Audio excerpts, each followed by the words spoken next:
Olá, tudo bem com vocês? Bom, as nossas aulas presenciais, elas estão suspensas por enquanto, mas a gente vai continuar as nossas aulas de geografia por aqui. E aí eu quero que vocês peguem a apostila 2, abram na página 10, no tema 2, para a gente retomar e finalizar esse tema e eu dar continuidade na matéria. Então é o seguinte, a gente já falou, né, em sala de aula, que os mapas, eles surgiram muito antigamente, né? Ao longo da história da humanidade, o ser humano sentiu a necessidade de representar o espaço que ele vivia, assim como também saber quais elementos tinha ali próximo à região que ele vivia. Então, disponibilidade de recursos naturais, áreas de rios e assim por diante, né? Tanto que a gente falou do famoso mapa de Gassur, que é um dos mapas mais antigos que a gente sabe que existe, né?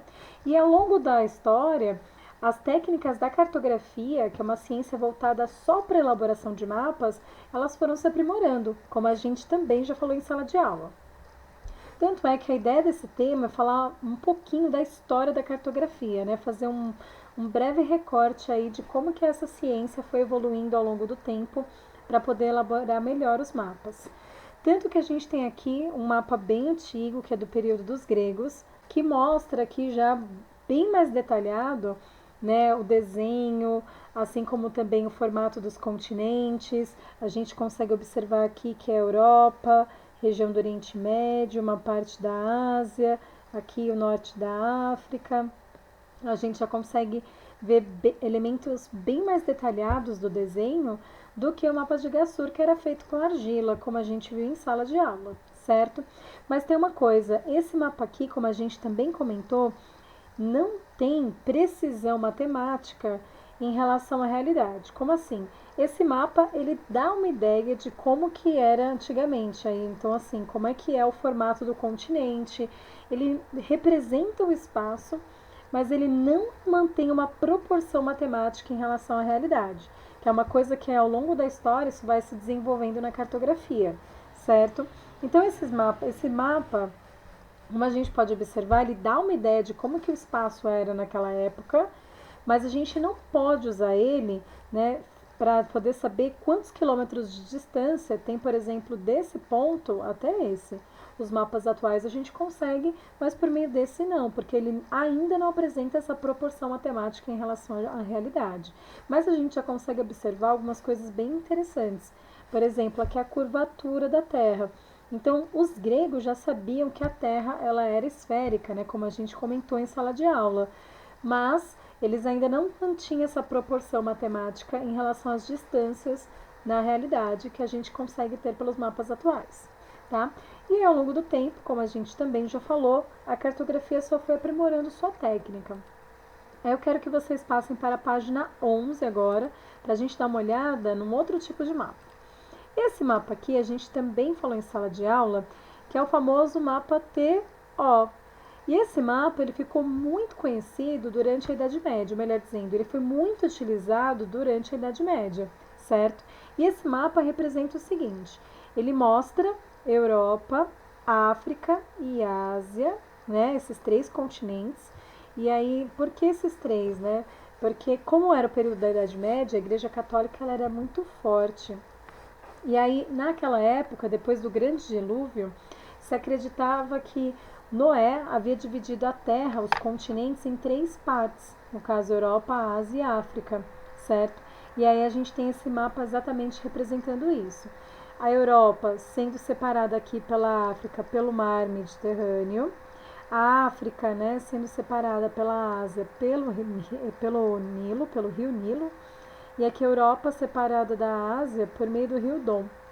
Então a gente tem aqui o rio Dom, rio Nilo, o mar Mediterrâneo e aqui seria todo o restante do oceano. E se a gente observar, ó, aqui ó, o centro forma um T e o redor forma um O, por isso eles ficaram conhecidos como os mapas TOs.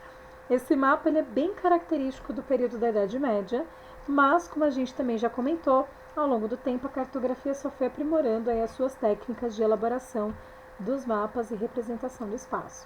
Agora eu quero que vocês passem para a página 12. Aqui na página 12, a gente já tem as cartas. O que são as cartas? As cartas, elas são uma representação do espaço bem mais repletas de detalhes do lugar. Como vocês conseguem observar, aqui a gente tem uma carta e essa carta mostra aqui a curva, né, o formato, o desenho do território. A gente já consegue até identificar que isso aqui é a América. Mostra rios, mostra relevos, mas uma coisa muito importante das cartas é o uso das rosas dos ventos. Quando que as cartas surgem? As cartas surgem no período das grandes navegações europeias. Então, ali no final, mais precisamente no século XV, né, por volta de 1450, Portugal e Espanha queriam adquirir novos territórios, adquirir novas colônias, para poder explorar pedras, metais preciosos, né, assim como também expandir mesmo seus territórios.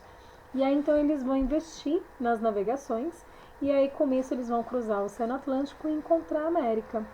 E aí então as cartas, elas eram muito importantes nessa época para poder saber por onde seguir, ou melhor dizendo, por onde que os navegadores tinham que seguir para poder chegar num certo destino, usando aí os pontos cardeais e os colaterais, que juntos formam a rosa dos ventos. Então norte, sul, leste, oeste, assim como nordeste, sudeste, sudoeste e noroeste, esses 8 pontos juntos, eles fazem a representação da rosa dos ventos. Então, as cartas, além de mostrar detalhes do espaço, como a gente consegue observar aqui, elas também faziam uso das rosas dos ventos para poder direcionar, para poder guiar os navegadores em qual sentido eles tinham que seguir para chegar no novo território, aí para adquirir novas colônias para Portugal e Espanha. Por isso, essas cartas dessa época ficaram conhecidas como cartas portulanas. Tá, mas aí atualmente nós temos cartas ainda, mas não mais com esse nome. Esse nome é bem específico do período lá das grandes navegações. E aí agora eu quero que vocês passem para a próxima página, para a página 3. E aqui a gente tem o primeiro planisfério, como a gente viu, né? Planisfério, em sala de aula, a gente comentou que é a representação da Terra em forma achatada, ou seja, de forma plana, num plano bidimensional. Então a gente tem aqui o primeiro planisfério, né, que acabou sendo aí muito conhecido e ele acabou sendo mais utilizado durante séculos, que é o famoso mapa de Mercator. Mercator, ele era um geógrafo, cartógrafo, né, da região de Flandres, que fica na atual França, né, e ele acabou então fazendo esse primeiro mapa mundi, que foi muito importante também no período das grandes navegações, mas ele continuou sendo o mapa mais utilizado aí ao longo de muitos séculos. Então o mapa de Mercator, ele é muito importante porque ele é o primeiro mapa, né, ou seja, a primeira representação da Terra num plano que mantém essa proporção matemática em relação à realidade da Terra.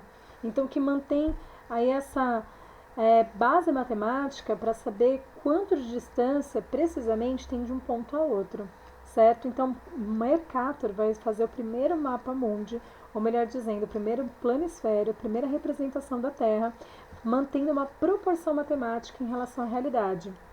E a partir desse mapa, todos os outros mapas vão manter essa proporção matemática em relação à realidade. Então, Mercator ele vai se utilizar muito da matemática, da geometria, para poder representar a Terra aí, tentando o mais fiel possível manter uma proporção matemática em relação ao que de fato ela é. E aí esse mapa, ele foi feito em 1569, ele foi usado no período das grandes navegações, mas ele continuou sendo usado por muitos séculos, tanto é que até os dias de hoje, quando a gente pensa em mapa mundi, geralmente o que vem na nossa cabeça é o mapa de Mercator, que é esse mapa aqui. Bom, eu encerro por aqui e a gente continua na próxima aula. Um beijo para vocês.